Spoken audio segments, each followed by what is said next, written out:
The Roaring Twenties, a time of unbridled optimism, unchecked capitalism, and an America dancing to the rhythm of jazz. Cities swelled, fortunes grew, and the country embraced modernity with open arms. It was an era of decadence, of defiance, of dreams spun from speculation. But beneath the glitz, cracks had already begun to form.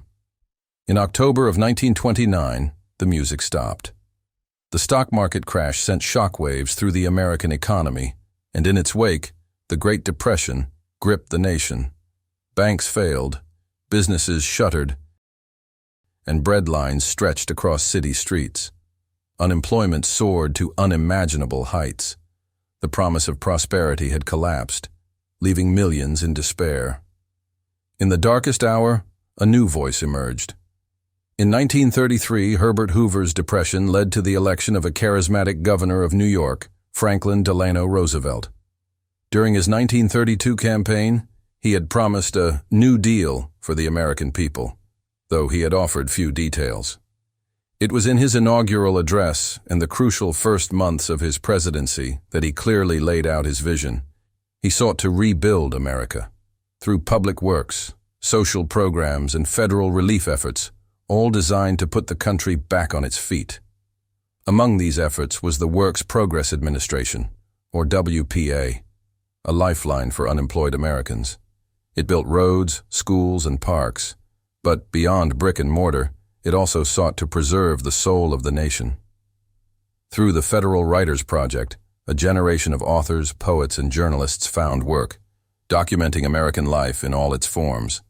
Among the most extraordinary efforts of the Federal Writers Project was an initiative that gave voice to those whose stories had long been silenced: the slave narratives. Interviewers, armed with notebooks and rudimentary recording devices, traveled across the South, speaking to the last surviving generation of formerly enslaved people. Their words, raw and unfiltered, painted a portrait of slavery not as history books had told it, but as it had been lived. The voices of the enslaved spoke of cruelty and resilience, of suffering and survival.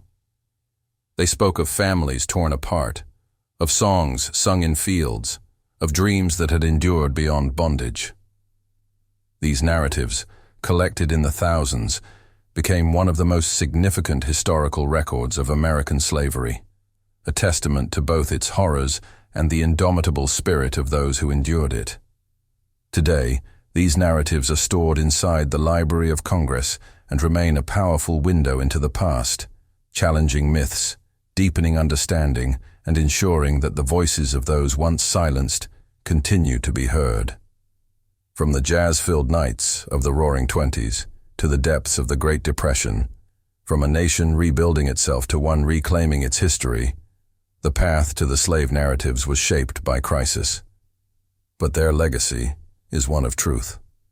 A history once hidden in the shadows, now brought into the light.